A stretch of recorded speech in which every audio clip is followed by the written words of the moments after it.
Morning बच्चों। अभी तक की जो भी पढ़ाई हुई है आप सब उसे बार बार रिवीजन कर रहे होंगे।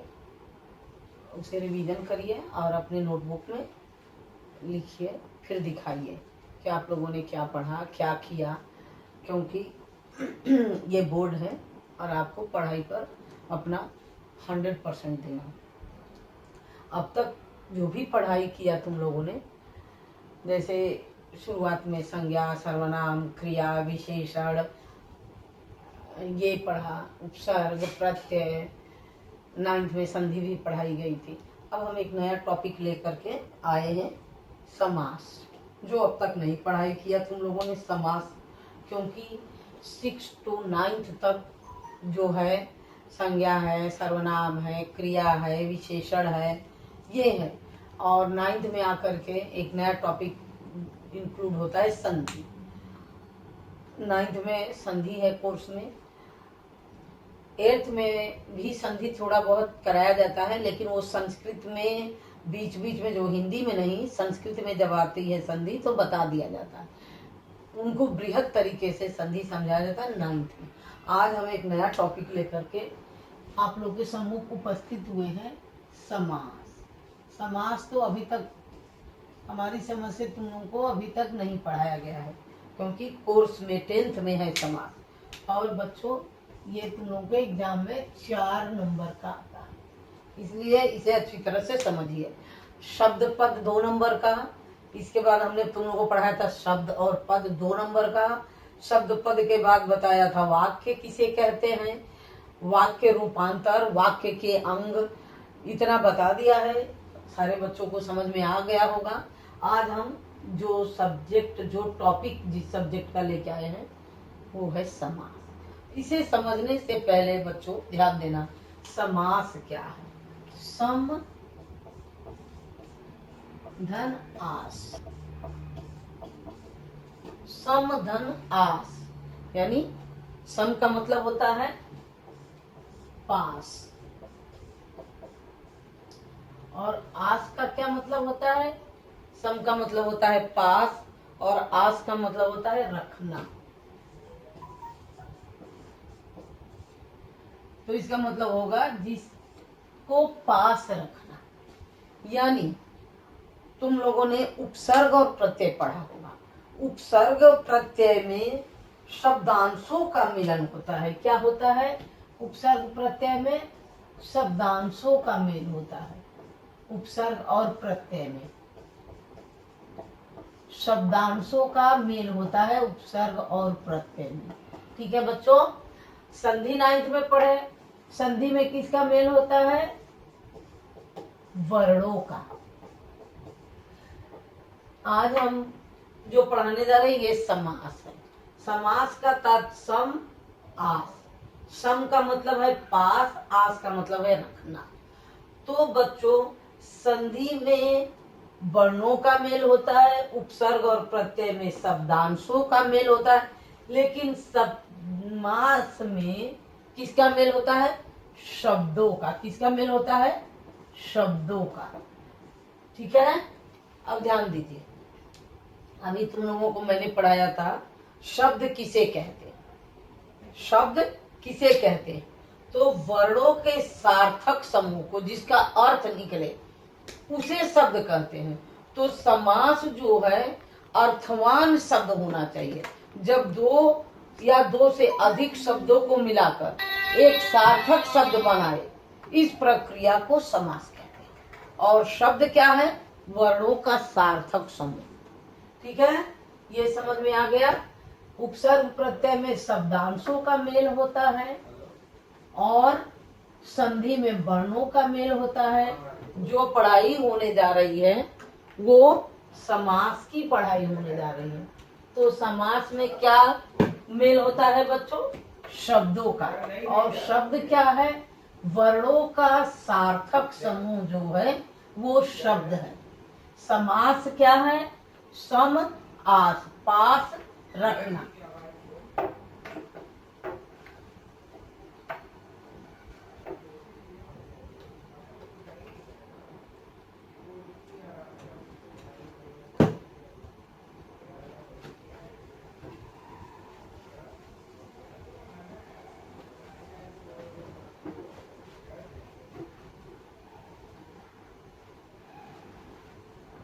ठीक है, समास समझ गए।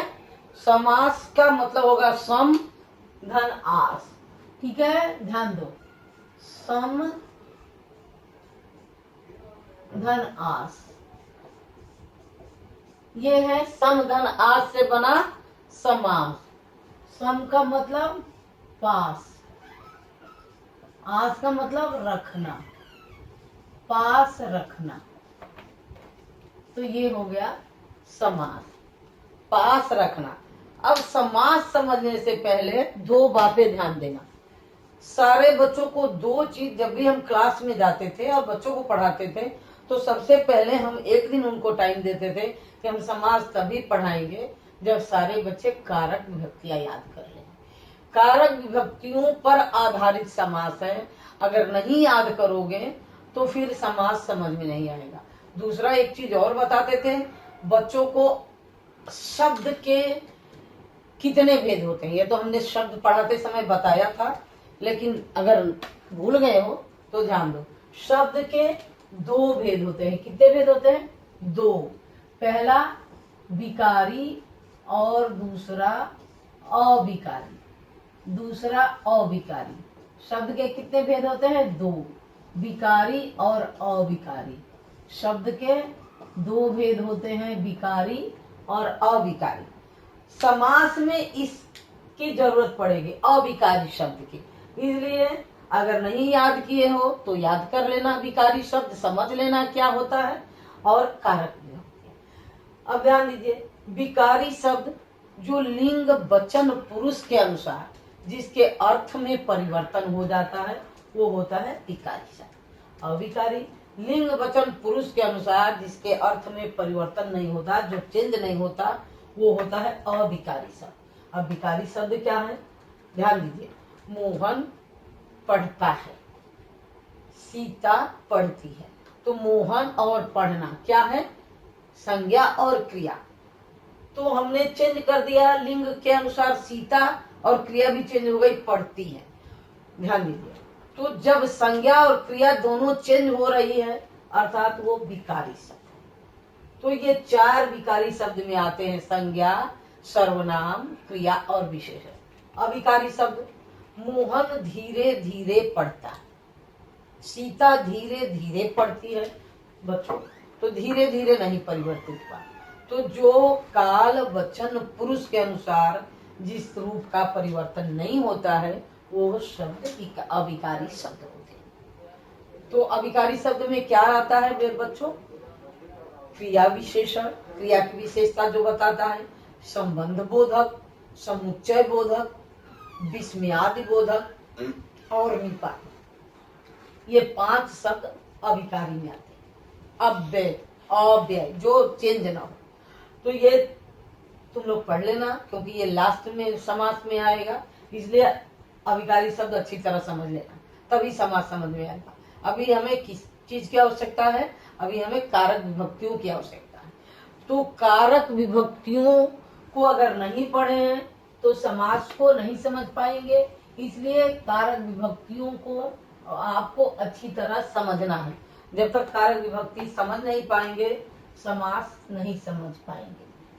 कारक विभक्तियों का समास में बहुत बड़ा योगदान है। अब देखिए कैसे, ध्यान दीजिए, हम पढ़ाने जा रहे हैं कारक विभक्तियों का समास में कैसे बहुत बड़ा योगदान है।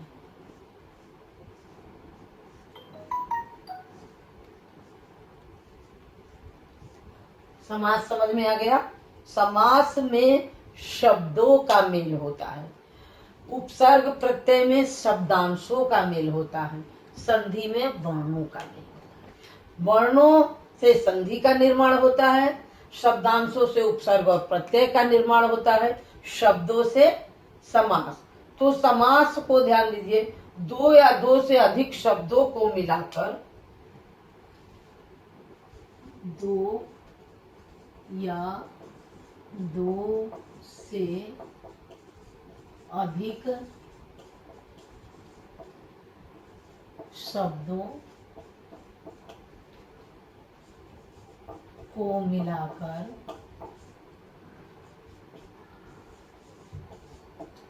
दो या दो से अधिक शब्दों को मिलाकर एक शब्द बनाने की एक शब्द समस्त पद, दो या दो से अधिक शब्दों को मिलाकर एक सार्थक जिसका मतलब निकले, एक सार्थक शब्द बनाने की प्रक्रिया दो या दो से अधिक शब्दों को मिलाकर एक सार्थक शब्द बनाने की प्रक्रिया को समास कहते हैं, को समास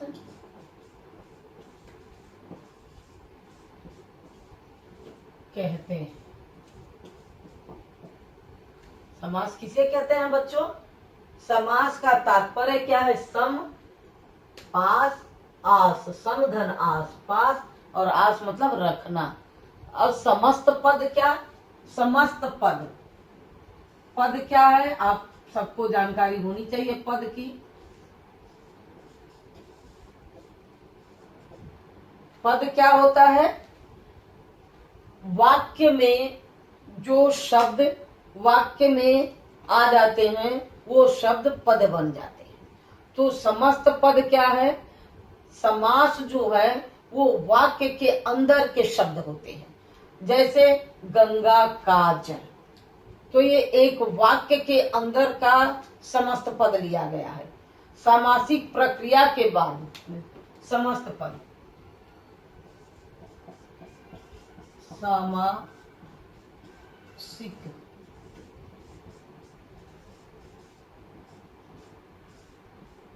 प्रक्रिया के बाद यानी ये समस्त पद, सामासिक प्रक्रिया यानी समास बनाने की जो क्रिया है, बनने वाला नया शब्द, समस्त पद सामासिक प्रक्रिया के बाद बनने वाला नया शब्द, ये समस्त पद है। समास की जो प्रक्रिया है जिसके तहत समास बनाया जाता है वो समस्त पद कहा जाता है। एग्जाम में ऐसे ही आता है कि समास जब विग्रह होता है तो उसे कहा जाता है समस्त पद बना करके समास का नाम लिखे। तो समस्त पद क्या है? सामासिक प्रक्रिया के बाद बनने वाला नया शब्द, ये है समस्त पद। अब समास के भेद पर आते हैं कि समास के कितने भेद। समास के पहला भेद देखिए, तत्पुरुष समास। दूसरा कर्मधारय,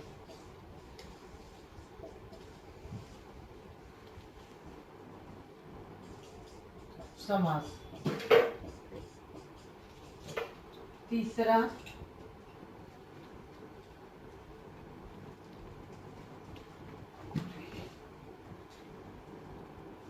द्विगु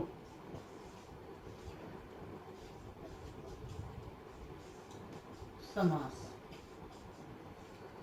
चौथा द्वंद्व,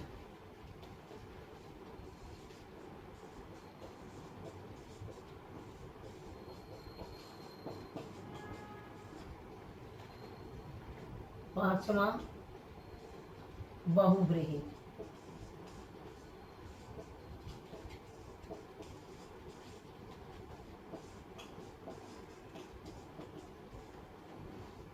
छठवां अव्ययी भाव समास।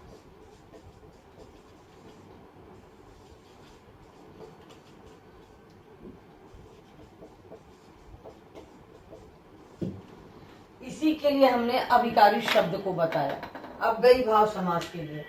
तत्पुरुष समास के लिए हमने बताया कारक विभक्ति। तत्पुरुष समास, जब तक सारे बच्चों को कारक विभक्तियां याद नहीं रहेगी तब तक तत्पुरुष समास नहीं समझ में आएगी। तत्पुरुष समास के लिए ही कारक विभक्तियों की आवश्यकता होती है। अब ध्यान दीजिए, कारक विभक्तियां क्या होती हैं?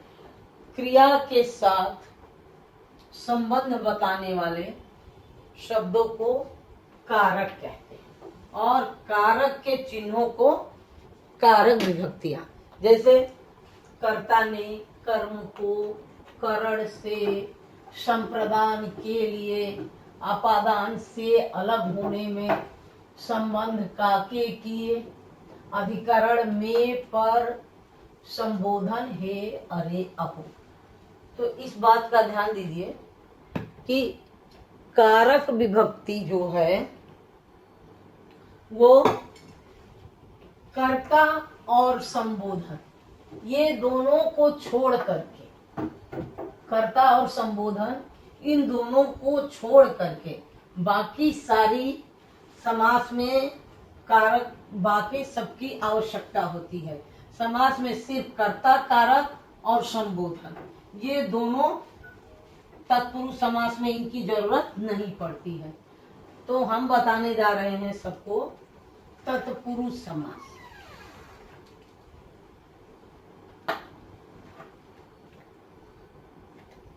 ध्यान दीजिए, तत्पुरुष समास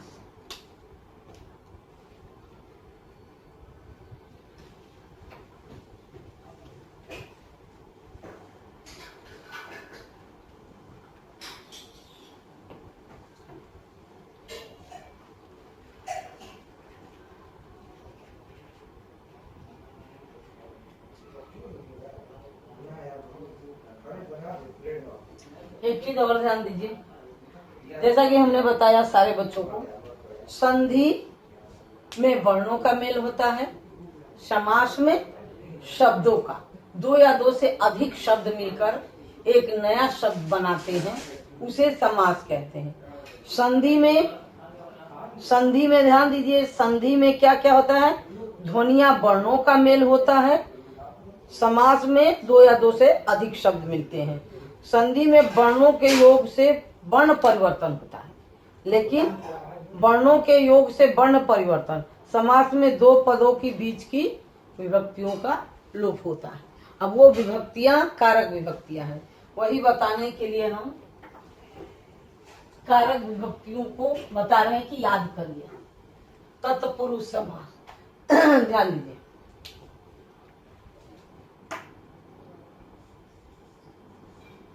पहला समास है तत्पुरुष समास। तत्पुरुष समास, तत्पुरुष समास में कारक विभक्तियों में जो सबसे पहला आता है वो कर्ता ने, जो कि तत्पुरुष समास में ये नहीं, ये कर्म को, कर्म को। अब इस समास का कैसे होगा ध्यान दीजिए, कर्म को तत्पुरुष समास में इसको कैसे करेंगे।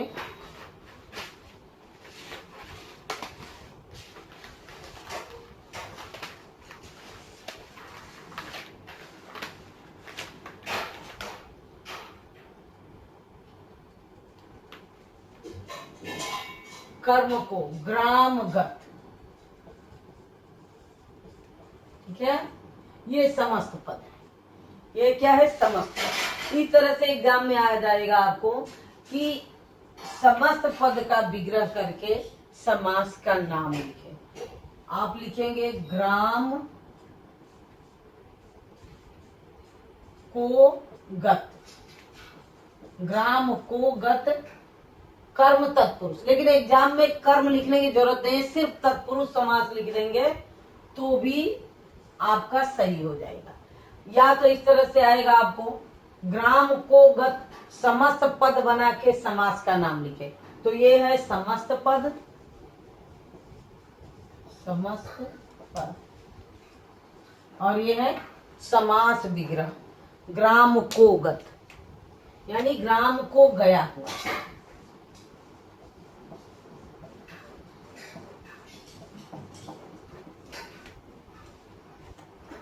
ये तत्पुरुष समास है।